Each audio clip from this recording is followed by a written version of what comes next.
Hello again, everyone. Edwin Learnard back once again. In this YouTube astrological segment, I'm going to be talking about the 2018 Mars in Pisces transit. Now, Mars will enter Pisces on November 15, 2018, and will stay there until December 31st, 2019. Now, at this time, anticipate a lot of compassionate, philanthropic, self-sacrificing, eleemosynary, and benevolent energy from others at this time, and arguments may be handled with more passive energy, more passively, and in some cases with passive resistance. Now, for some people, this may manifest perhaps in putting more energy into loafing, lethargy, stagnation, relaxation, fantasizing, as opposed to actually doing something. Now, there may be a greater propensity for chemical burns and injuries at this time, more so than usual, because of course Pisces, being ruled by Neptune, is connected with chemicals, and Mars, of course, can be associated with burns and injuries. And also there may be more accidents in connection with chemicals, such as just accidentally pouring something on yourself or spraying something chemical on yourself while doing household cleaning. There could be greater propensity for losing footing at this time. Now, this will could impact everybody collectively, but especially people that have the sun, moon, or ascendant in Pisces, because of course the transit is in their sign. Now, people that have a sun or ascendant in Pisces may feel a greater energy boost at this time and have increased energy, vitality, and stamina more so than usual, which could surprise a lot of people, because Pisces is really not a sign that you really equate with any kind of endurance or energy. They're generally somewhat lethargic. Their energy level is really a lot less than other signs on average, especially when you're saying in contrast to like a Leo or Aries. Leo's energy could be nearly indefatigable and inexorable compared to the other signs anyway, on average. And Aries, of course, is actually very energetic. Of course, Aries ruled by Mars, so you understand why they would have an abundance of energy often. So anyway, now, the thing about this is, and again, somebody with the moon in Pisces may get more of an emotional energy boost during this transit. Now, remember, Pisces may be a little bit clumsy anyway, so they have to be exceptionally careful at this time, and there may be a greater propensity for cuts and injuries, perhaps to the feet and toes at this time, more so than usual. And Pisces might feel a very strong, their libido may be strongly increased at this time, and more of a desire to fulfill sexual fantasies, and especially when the transit actually makes a conjunction to the Pisces sun, moon, or ascendant. Now, anyway, this could be, and again, going back to the libido being increased, this again, it could be about the strong desire to fulfill sexual fantasies, and also remember the erogenous zones being the feet and toes for Pisces. Now, people collectively may be putting more energy and vitality into Pisces-related things, such as the metaphysical, which includes astrology, spirituality, charitable things, and it's, of course, we're hitting near that time of year where many people might have that incentive to do that anyway, considering the holidays are coming up for many. Now, also putting a lot of energy into poetry, dancing, photography, chemicals, such as people that work in chemistry. It could be people in the pharmaceutical industry, also oceanography, fishermen, swimmers. It could be a much busier and active time for these people, more so than usual. And also people that work with something in connection with illusions, such as magicians, illusionists, and people that work in special effects in movies. And of course, movies can be associated with Neptunian Pisces energy, as well as the sign can be associated with filmography. Now, anyway, well, it's also, and if this is actually hitting one's first house in one's natal chart, I mean, this could be about really in Pisces, and even in the solar first house, it could be about new Pisces beginnings, such as the things that I just mentioned as examples, like poetry, dancing, or photography as examples. And also, too, this could be a time as well for people. I mean, it's important to look at the house that this transits in your natal chart, of course, as this could impact the delineation and interpretation, and the way this may the way the influence may impact you now, or affect you, I should say. Now, for me, this is going to fall in my 11th house for the entire transit, intercepted 11th house, and this indicates, perhaps for me, one way this may manifest, it could be I may be putting a lot of compassionate and self-sacrificing energy into matters associated with friends and acquaintances, and perhaps even people in social media. Remember, the 11th house can be associated with social networking. Also, too, we're talking about the North Node being in, I mean, well, actually, I'm getting a little bit ahead of myself. I want to say that I could be dealing... I'll get to something, and I could be dealing also with anger issues over a nebulous future.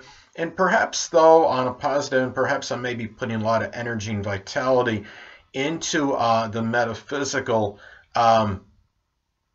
which could include astrology, of course, which, of course, could be tied into a goal or aspiration, which I have, and which I have been pursuing anyway. But anyway, the thing about this, too, is another example. Let's say if it falls in someone's 5th house. Now, there could be some energy maybe put into fantastical, hypothetical sports matchups, such as whatifsports.com, where, of course, some of you sports fanatics out there may know that you could play teams from different years and play them against each other, such as, like, say, for example, somebody playing the 1995-96 Chicago Bulls, playing, say, the 2015-2016 Golden State Warriors as an example.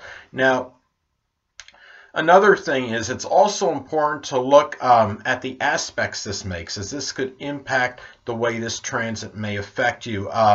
Or I should just say it could impact the delineation interpretation of this transit.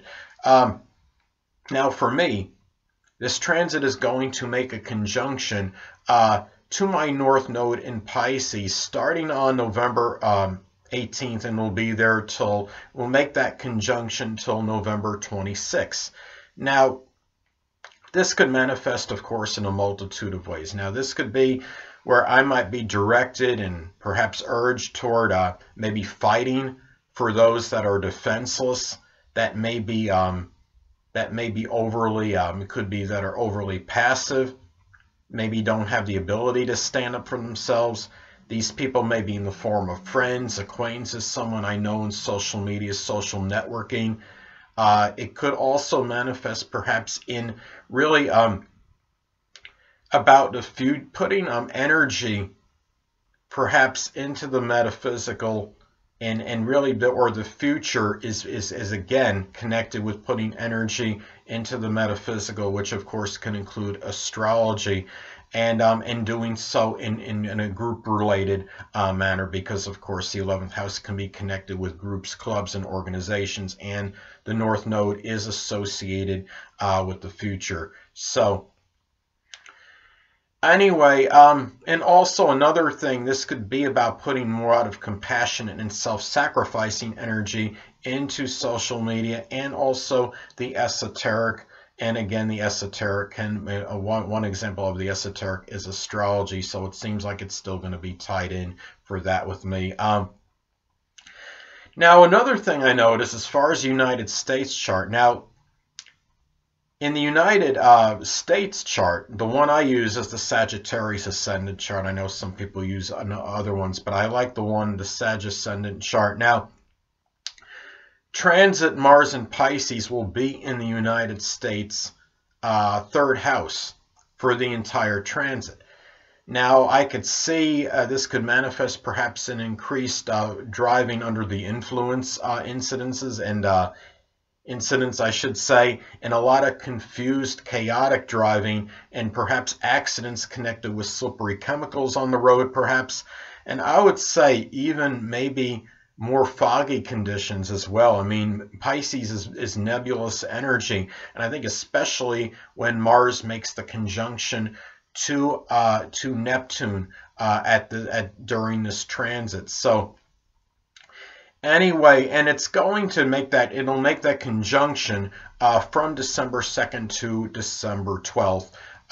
Anyway, hold on a minute, people.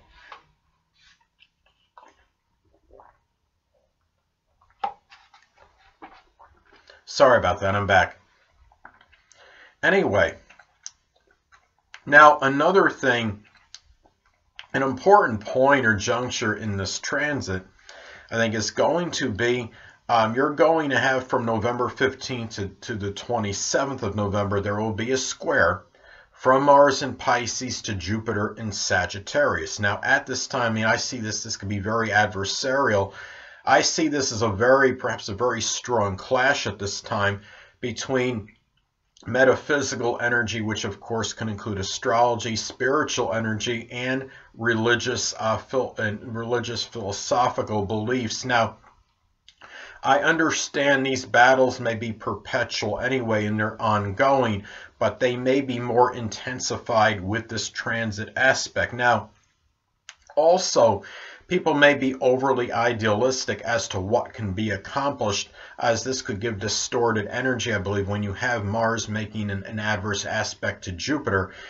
People may wind up being overly exuberant, over-optimistic as a result, maybe having unrealistic hopes, and really they overshoot the mark, perhaps, so to speak, maybe going a little above and beyond what they're aspiring to do, maybe really over, above, and beyond what they're actually capable of doing. It's okay to be optimistic and it's okay to be idealistic, but there is a fine line between that and being unrealistic as well. So anyway, it's important to look at that point of the transit. Now, also, too, I think another significant point in this transit is going to be when Mars in Pisces makes a conjunction to Chiron in Pisces at the latter part of the transit from December 24th, 2018 until December 31st, 2018. Now, this may increase, I believe,